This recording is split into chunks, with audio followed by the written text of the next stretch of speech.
Hey YouTube, coming to you from my ugly couch in Denver yet again.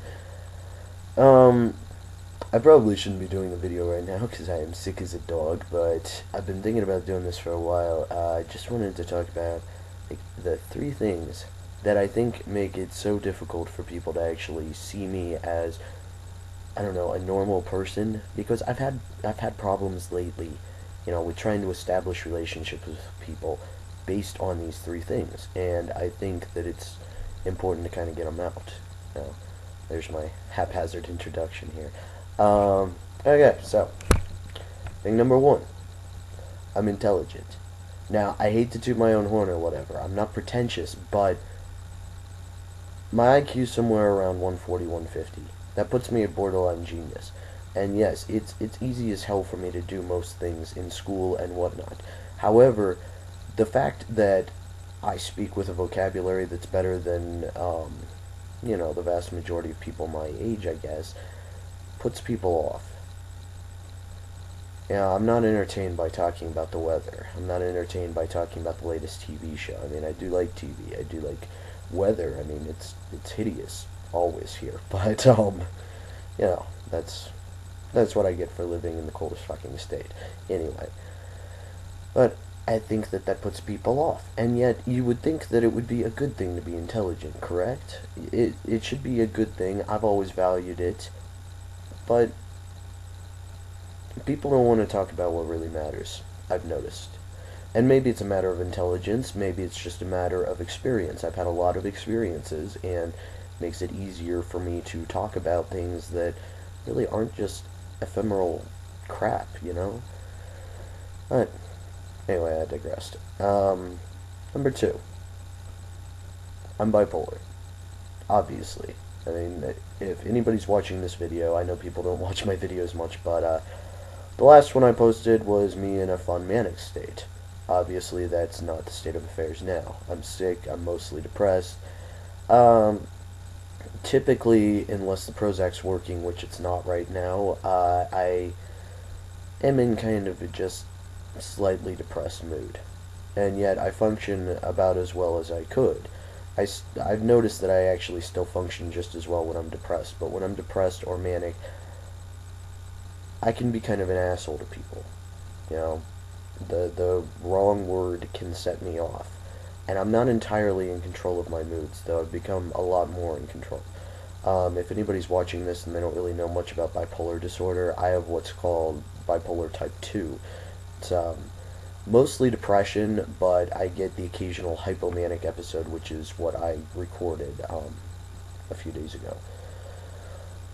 But people are put off by it. Because if they meet me for the first time and I'm in, depressive state where I pretty much just want to die, or I'm in manic state where I think everything is amazing and if you get in my way, I'm going to fucking kill you, it's kind of hard for them to see that there's actually a person beneath that, I guess. And I guess that's irritating. It irritates me. I'd like to be in the same state of mind all the time, but it's just not that simple. The mood swings come without any warning, without any precipitating events, and I am fully out of control when they occur.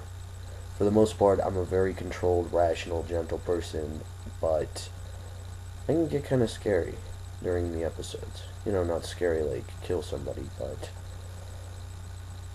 it's interesting. Anyway, number three. And just illustrate for those of you who don't understand English. So if you understand nothing else, at least you know how many fingers I'm holding up, unless you've had a recent concussion.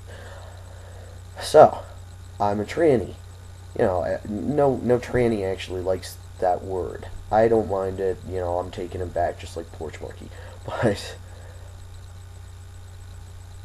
I still fail to understand why the fact that I was born into the wrong sex means that I should be ostracized from society.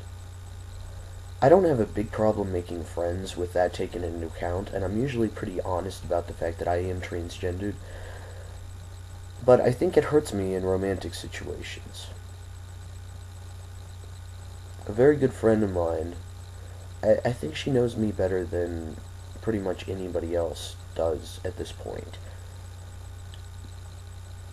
And yet, even though she says she's very attracted to me, she can't get past the fact that I don't have a penis.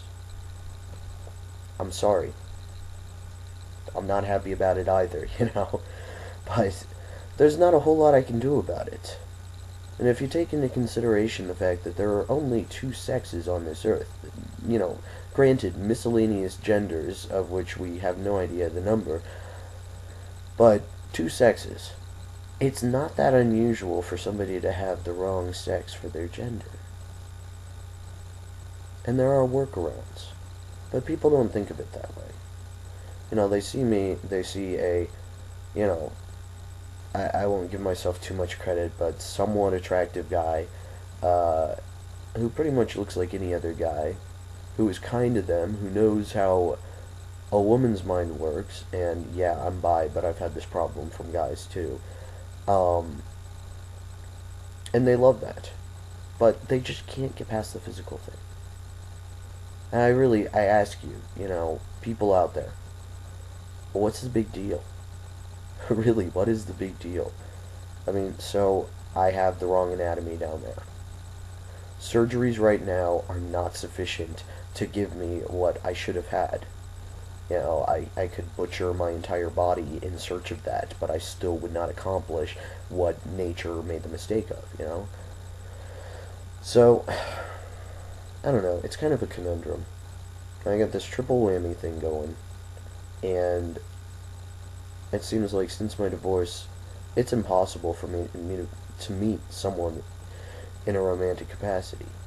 It's impossible. I can meet people, I can have good friends, but it can't go past there because something always gets in the way. You know, the former two things I talked about, those affect every aspect of my life. The fact that I'm transgendered, it affects almost no aspect of my life. I mean, yeah, I wear a binder, okay? Sometimes I pack, whatever. You know, someday, hopefully, I'll have the money for top surgery. I do a testosterone shot, you know, once a week. And that, those things are about the most I think about. I don't walk around thinking I am a transgendered male. I don't go around thinking I was a girl for 24 years of my life. Yeah, I'm just me. But everybody else, they see the labels. They have to see it in black and white. They see these labels, and they define me by them. I am so much more than a label. And I just, honestly, wish the people could see that. I wish people would just see past the labels and see that I'm actually an amazing person. They just never give me the chance to really show.